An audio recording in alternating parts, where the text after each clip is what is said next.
Alors, je vous dirais peut-être avant de commencer 2 mots de ce projet Méli-Mélo.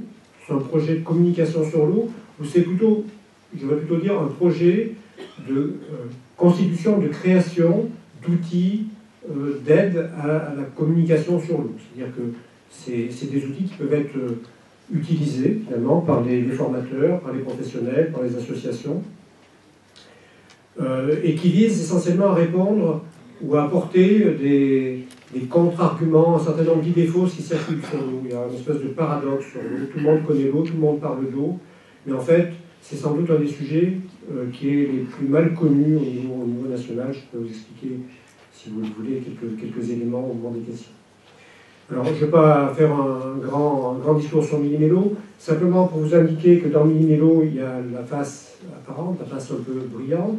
C'est une chaîne YouTube avec 16 petits films qui ont été faits pour les amateurs de Camelot par 2 des acteurs un peu fétiches de cette série. Donc, ce sont des petits films de 2-3 minutes.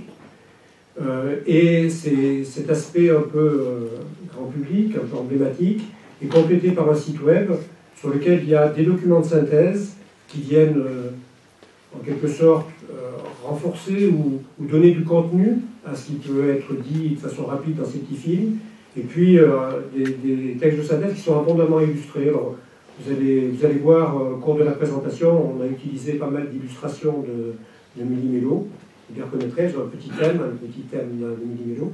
Alors je vous invite, donc pour continuer, si vous avez envie de continuer à aller sur l'eau, à prendre des petites cartes qui sont collées sur la table, là, des petites cartes de Méli-Mélo, et aller sur le site web ou sur la chaîne YouTube, selon que vous êtes pressé ou qu'au contraire vous avez du temps, pour voir un petit peu quel est le contenu de ce projet.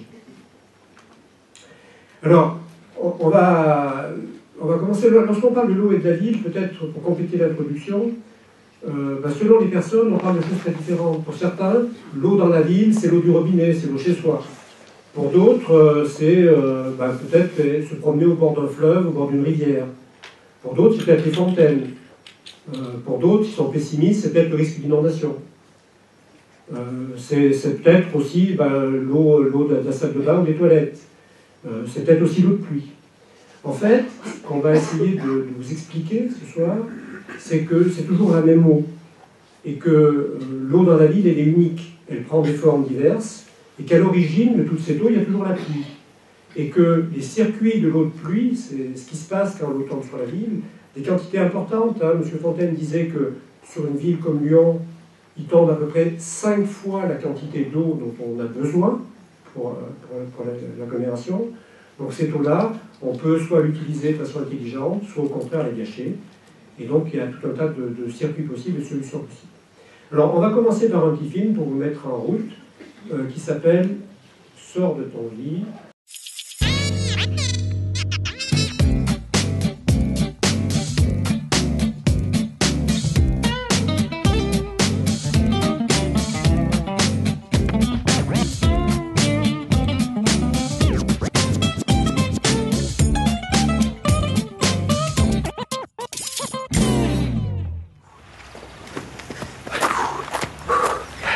C'est quand même sympa de pouvoir courir le long de la rivière. Ouais, c'est vrai. On a intérêt à en profiter avant que ce soit plus possible. Pourquoi tu dis ça? Parce que bientôt, il y aura des lotissements ici. Tu crois? Bah évidemment, attends, la ville s'agrandit, la population augmente. Il va bien falloir les loger, tous ces gens. N'importe quoi, on va quand même pas construire des baraques le long de la rivière. Pourquoi pas? Petite villa les pieds dans l'eau, c'est sympa. Ah ouais, c'est sympa, ouais. Seulement s'il y a une crue, c'est plus les pieds dans l'eau, c'est dans l'eau jusqu'au cou. Parce que des fois, la rivière, elle fait comme toi. Elle a besoin de s'étirer. C'est surtout que tu tiens à tes petits espaces verts pour faire ton petit jogging tranquille. Parce que toi, t'y tiens pas, peut-être. Si, je l'aime bien ce coin, mais s'il faut aller plus loin, j'irai plus loin. C'est pas les coins sympas qui manquent, il suffit de sortir de la ville. La campagne, c'est fait pour ça. Et les espèces? Les espèces, tu veux dire le pognon? Non, les espèces naturelles. Les poissons? Mais non, pas les poissons, les oiseaux, les insectes, les loutres, les castors. Les castors? Oui, monsieur, les castors. Ils ont besoin d'aller de la rivière aux berges et des berges à la rivière. Si t'enfermes la rivière entre deux murs, c'est des espèces qui vont disparaître. Passe tout ça au bord de la rivière? Ouais, et bien d'autres choses encore. Regarde, il y a des gens qui viennent se promener, les gosses viennent jouer, et il y a même des rigolos comme nous qui viennent courir. C'est vrai que ce serait dommage de perdre tout ça. Alors, ça dit de remettre ça demain? Demain? Ah non, demain, non. Demain, j'ai prévu de faire la grasse mat. Tu sais, quelquefois, c'est bien de faire comme la rivière. Qu'est-ce qu'il fait, la rivière? Elle sort de son lit. Allez, dernière arrivée, pas y à boire!